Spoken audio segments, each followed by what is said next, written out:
আমার মন চাইলে আমি কি কি করতে পারি এইটাই তোমরা এই ব্লগটাতে দেখতে পাবে। তো বেশ কিছুদিন আগে এই তারাক্তা ভারাক্তা গরমের মধ্যে আমার মনে হলো যে আমরা সবাই মিলে যাব সাউথ সিটি। সেরকম মতোই সবাইকে কনভিন্স করে অনেক কষ্ট করে ভুলিয়ে ভালিয়ে আমি সবাইকে সাউথ সিটি নিয়ে গেলাম। গিয়ে দেখি মারাত্মক ভিড়।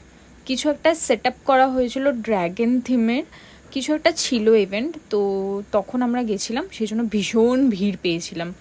এই যে এখানে আমরা পোজিং অ্যান্ড অল ঘেমে ঘুমে সব কিছু করে তারপর অনেক কষ্টে পৌঁছেছিলাম সাউথ সিটি।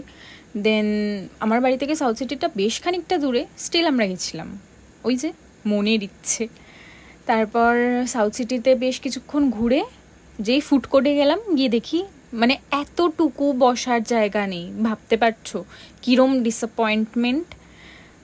তারপর এই ডিসঅ্যাপয়েন্টমেন্টটাকে আমি সাথে করে নিয়ে বাইরে এসে একটু মোমো, একটু ফ্রেশ লাইম সোডা খেয়ে ঠিক এরমভাবে একটাই অটোতে গাদাগাদি করে বাড়ি ফিরে চলে এসেছিলাম। ব্লগটা কেমন লাগলো জানিও কিন্তু।